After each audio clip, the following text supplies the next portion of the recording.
فەتانەی وەلیدی شەژنە لە یادکراوەکەی هونەری کوردی بە دەنگی ئاوریشمی خۆی بە ڕوحی بەرزەفڕی خۆی بە گەروی پڕ لە نەبرە بە سۆزی بەرزی پڕ لە وزە بە ئیرادەی ژنانەوە بەهێزی خۆشەویستی ژیانەوە لە سینەی سافی سەدەفی لە سنەی پایتەختی دەف و ئەدەبی دەنگی فەتانە بوو بە مەدالیا هونەری کوردی بوو بە مل و فەتانەی لە مل کرا.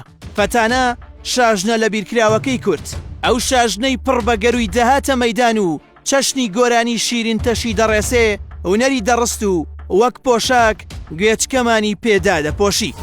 لە ڕۆژهەڵاتی نیشتیمان و لە شاری سنەی پایتەختی ئەدەبیاتەوە ساڵی 1953 فەتانە محەممەد شەریف وەلیدی ناسرا و بە فەتانەی وەلیدی لەدایک بوو. فەتانە هەر لە قۆناغی منداڵیەوە تێکەڵ بە دنیای میوزیک بوو، ئەویش بە هۆکاری باوکیەوە بوو کە خۆی یەکێک بوو لە ژەنیارەکان. ئەمەش بوو بە پاڵپشتیەکی گەورە بۆ فەتانە. لە تەمەنی 6 بۆ 7 ساڵیدا بە هاوکاری و پاڵپشتی باوکی و هونەرمەندی میوزیسیان حەسەن کامکار لە رادیۆی سنە دەستی کرد بە گۆرانی وتن. سەدای فەتانە بە ماوەیەکی کەم زۆربەی ناوچەکانی گرتەوە، بە تایبەت لەو کاتەدا کە دەنگی ژن لەناو ئەو کۆمەڵگەیە تا ڕادەیەکی زۆر حرامکراوێکی کۆمەڵایەتی بوو. فەتانە بەو ماوەکەمە توانی ببێتە ڕقەمێکی دیار لەناو ئەو گۆرانی بێژانەی هەبوون. بە تایبەتی خۆی بوو بە سەرمەشق لە گۆرانی بێژانی ئافرەت لە ڕۆژهەڵات و تەنانەت لەگەڵ هونەرمەندی گەورەی کورد عەباسی کەمەندی گۆرانیەکی دوێتیان پێشکەش کرد و پێشوازیەکی گەورەی لێکرا.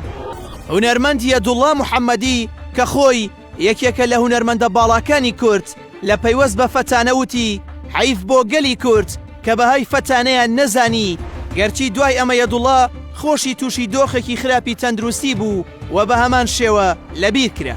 فەتانە وەلیدی دوای ئەوەی بە ماوەیەکی زۆر کەم ناوبانگی لە هەموو شوێنەکانی شار گەڕا، بەڵام لەپڕ پاشەکشەیەکی گەورەی کرد.